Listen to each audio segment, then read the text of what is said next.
If you think waking up 3 or 4 times a night to use the bathroom is just a normal, unescapable part of getting older, you have been severely misled. In fact, modern medical research shows that forcing yourself out of a warm bed every 2 hours isn't just an annoying sleep killer, it is actually one of the leading hidden drivers of accidental falls, brain fog, and chronic fatigue in seniors after 60. Most people blame their prostate or a shrinking bladder. But the real culprit is often a completely different biological glitch that happens after the sun goes down. And the worst part is, the traditional advice you get at your annual physical might actually be making it worse. I am Dr. Carl. I have spent the last 16 years practicing as a urologist, helping thousands of men and women reclaim their sleep and protect their bladder health. Over the next few minutes, we are going to break down the 8 hidden nighttime bathroom triggers that are silently stealing your sleep, and the one simple change that turned everything around for my patients. We will look at everything from the hidden liquids at your pharmacy counter to a strange temperature trap in your own bedroom that forces your kidneys into overdrive. But make sure you stay tuned for number 8 because it involves a hidden breathing habit that tricks your heart into filling your bladder every single night, and almost nobody is talking about it. Before we dive into our first trigger, I want to ask you a quick question. How many times did you have to get out of bed last night to use the restroom, and what age milestone have you recently crossed? Go ahead and drop your answer in the comments right below this video.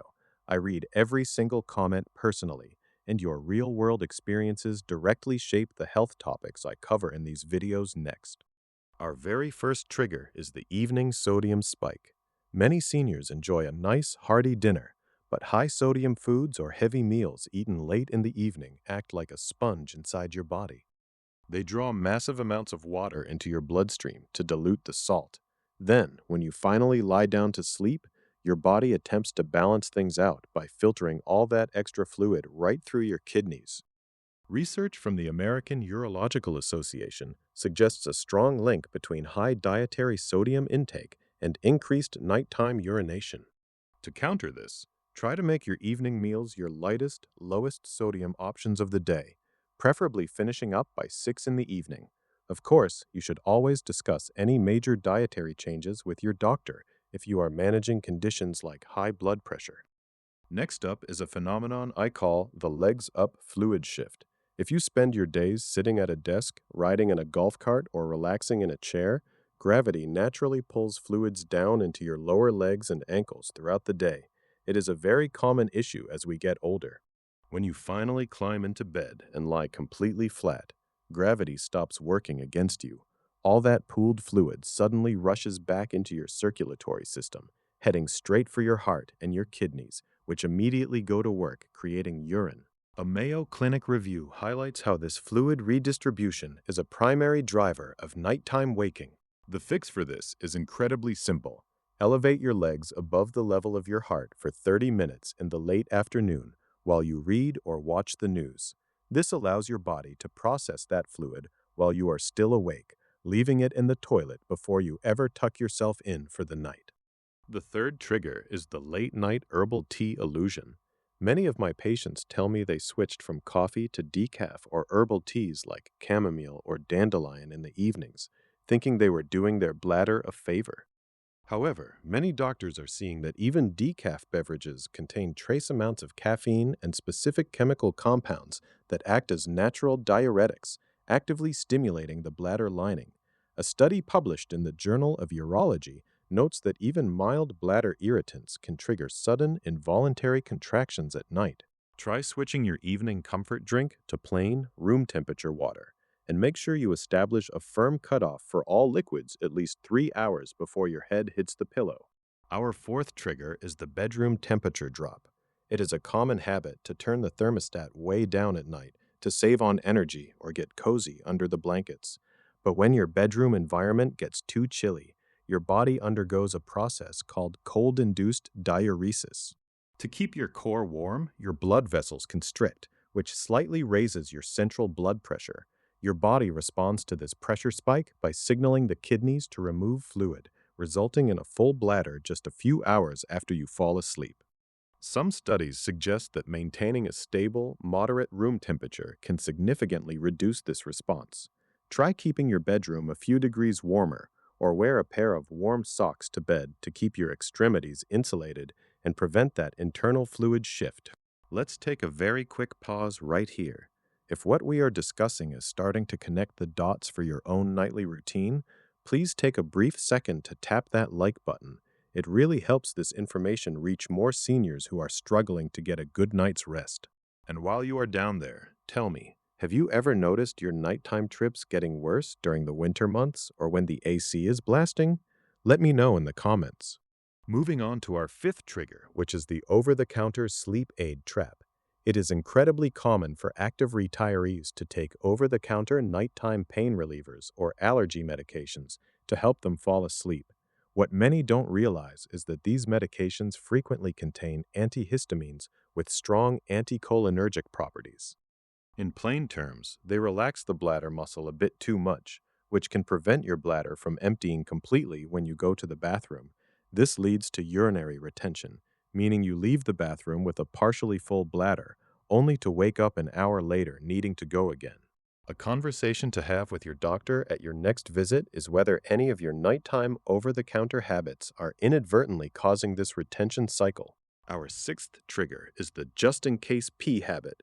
We have all done it. Before you head upstairs to bed, or before you go on a long road trip to see the grandkids, you visit the restroom even if you don't really have to. While it seems smart, doing this repeatedly actually trains your bladder to hold less volume. Your bladder is a muscular pouch, and when you constantly empty it before it is full, its nerve pathways become hypersensitive, signaling your brain that you need to go at much lower volumes. Research has linked this habitual emptying to a decrease in functional bladder capacity over time. To fix this, try to only use the restroom when you feel a genuine physical urge, allowing your bladder to maintain its natural stretch and capacity. The seventh trigger involves your blood pressure pill timing. If you take a diuretic, commonly known as a water pill, as part of your cardiovascular routine, the timing of that dose dictates your entire night. Taking this medication too late in the afternoon or evening forces your kidneys to peak their fluid elimination right when you are trying to sleep. Standard clinical guidelines emphasize that these medications are designed to flush fluid early in the day. If this matches your current routine, frame this as a conversation to have with your doctor about safely adjusting your medication schedule to the morning hours so you can do your flushing during the day. Finally, let's talk about number 8, the fake bladder alarm, which is often caused by undiagnosed sleep apnea. This is the open loop we talked about earlier. When you snore or briefly stop breathing at night, your chest wall creates a powerful negative pressure as you gasp for air. This action physically squeezes your heart. Your heart misinterprets this pressure as a sign that your body is overloaded with fluid, and it immediately releases a potent hormone called atrial natriuretic peptide. This hormone instructs your kidneys to dump water right away. You wake up with a full bladder, naturally assuming your bladder woke you up, but it was actually your airway. A study published in the Journal of Urology showed a dramatic reduction in nighttime urination once sleep apnea was properly addressed. If you or your spouse notice loud snoring or gasping, it is well worth asking your doctor for a sleep screening. Let me tell you about a real patient of mine named Arthur. Arthur is a 72-year-old retired executive who recently moved out to a beautiful community near Scottsdale, Arizona. He loves spending his mornings on the golf course, but his life was being completely derailed by his bladder. He was waking up 4 to 5 times every single night. He was constantly exhausted, terrified of taking long road trips, and deeply worried he was developing a serious prostate issue. During his annual physical, his lab work looked normal, but he was still miserable. When he came to my office, we didn't put him on heavy prescriptions. Instead, we made a few simple adjustments based on his daily habits. We had him elevate his legs every afternoon at 4 o'clock while reading, and we adjusted the timing of his evening supplements. Within just 3 weeks, Arthur went from 5 wake-up calls a night down to just 1. He told me he felt like he had gained 10 years of his life back, finally waking up refreshed enough to enjoy his retirement. To help you get started on reclaiming your sleep, here is tonight's plan with 5 simple, concrete action steps you can take right now. First, stop all fluid intake exactly 3 hours before your head hits the pillow. Second, elevate your feet above your heart for 30 minutes late this afternoon to clear out pooled leg fluid before bedtime. Third, check the labels on any over the counter nighttime sleep aids and discuss them with your physician.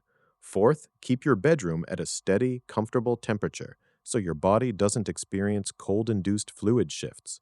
And fifth, resist the urge to take a just in case bathroom trip if your bladder isn't actually full. In our very next video, I am going to reveal the 3 seemingly healthy foods sitting in your kitchen refrigerator right now that are silently eroding your bladder lining and causing sudden urgency during the daytime. You definitely do not want to miss it, especially if you find yourself rushing to the restroom during your afternoon walks or on the golf course. I am Dr. Carl. Stay well, and I will see you there.